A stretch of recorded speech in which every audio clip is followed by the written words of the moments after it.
Speaking section. The speaking section tests your ability to communicate in English in an academic setting. During the test, you will be presented with 4 speaking questions. The questions ask for a response to a single question, a talk, or a lecture. The prompts and questions are presented on time. You may take notes as you listen, but notes are not graded. You may use your notes to answer the questions. Some of the questions ask for a response to a reading passage and a talk or a lecture. The reading passages and the questions are written, but the directions will be spoken. Your speaking will be evaluated on both the fluency of the language and the accuracy of the content. You will have 15 to 20 seconds to prepare and 45 to 60 seconds to respond to each question. Typically, a good response will require all of the response time and the answer will be complete by the end of the response time. You have about 17 minutes to complete the speaking section. A clock on the screen will show you how much time you have to prepare each of your answers and how much time you have to record each response. You will now be asked a question about a familiar topic. After you hear the question, you will have 15 seconds to plan your response and 45 seconds to speak. Do you agree or disagree that the integration of artificial intelligence improves overall healthcare outcomes?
You will now read a short passage and then listen to a conversation on the same topic. You will then be asked a question about the passages. After you hear the question, you will have 30 seconds to prepare your response and 60 seconds to speak. You have 45 seconds to read the passage below.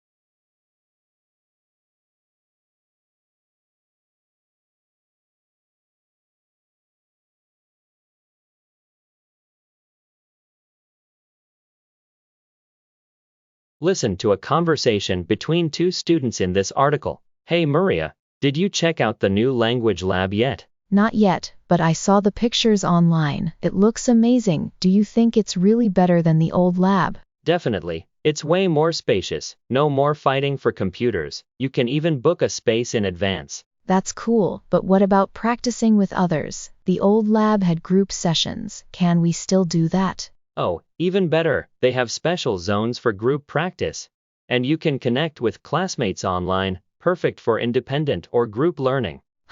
You make it sound convincing. Maybe it can help with my speaking anxiety. Absolutely, you have your own space, no rush, and there are language tutors for personal help. It's like a personalized language coach. Okay, you've got me intrigued. I'll visit the new lab soon. Who knows, maybe it'll be the secret weapon for fluency. That's the spirit. Can't wait to see you shine in the new language lab. The man expresses his opinion about the proposal described in the letter. Briefly summarize the proposal, then state his opinion about the proposal and explain the reasons he gives for holding that opinion.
You will now read a short passage and then listen to a lecture on the same topic. You will then be asked a question about the passage. After you hear the question, you have 30 seconds to prepare your response and 60 seconds to speak. You have 45 seconds to read the passage below. You may begin reading now.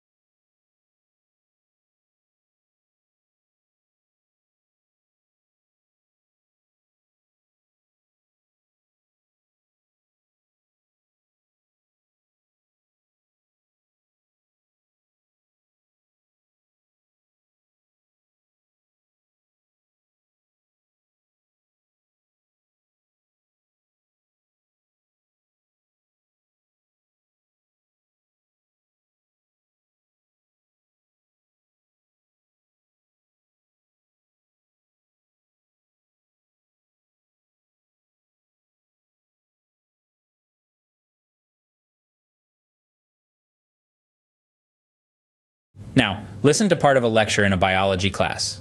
Have you ever wondered how tiny creatures travel from one place to another? Well, the answer lies in a fascinating phenomenon known as foracy.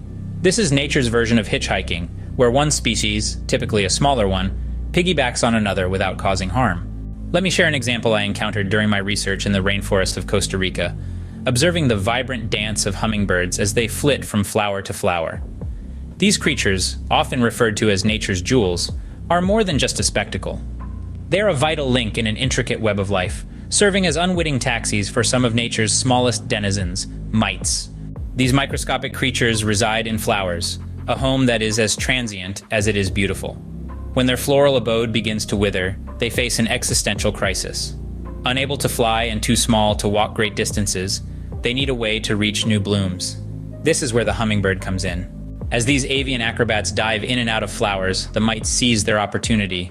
They latch onto the hummingbird's feathers, securing a ride to their next flower home. It's a remarkable demonstration of adaptability and survival. Now you might question, does this interaction harm the hummingbird? The answer, quite surprisingly, is no. These mites are so tiny, they don't burden or harm their feathered hosts. It's a mutually beneficial relationship. The mites secure a mode of transportation, and the hummingbirds, for their part, remain blissfully unaware of their microscopic passengers. To summarize, foracy highlights the ingenuity of nature, underscoring how even the smallest creatures have evolved strategies to survive and thrive.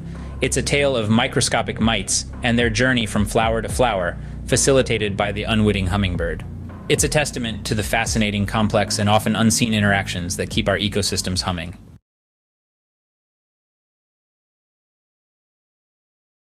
Explain how the example from the professor's lecture illustrates the concept of foracy.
You will now listen to part of a lecture. You will then be asked a question about it. After you hear the question, you will have 20 seconds to prepare your response and 60 seconds to speak. Listen to part of a lecture in an anthropology class.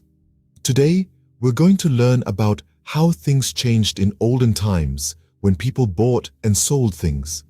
When we talk about economic changes, We mean how people traded for what they needed and how they moved things around. Let's talk about two important things: using money and trading things from far away. Imagine a time when there were no coins or paper money. People used to exchange things they had for things they needed, like trading bread for a coat. But that was tricky. What if the person who made coats didn't want bread? That's when money comes in. It's like using special things like coins to make trading easier. Think about a baker. With money, they can sell their bread for coins. Then they can use those coins to buy a coat from someone who makes coats, even if that person doesn't want bread. This way is much better and makes it easier for people to trade. Now let's talk about trading things from far away. A long time ago, most trading happened close by. But as people built big communities, they wanted things from far away. Think about the Romans. They had a big empire and they really liked silk from China. So they made special routes to trade with people far away. This helped them get silk and also share their culture. So, using money and trading with faraway places are two ways things changed in the old days. Money made trading simpler, and trading from far away connected different groups of people. Learning about these changes helps us see how clever and interesting people were in ancient times.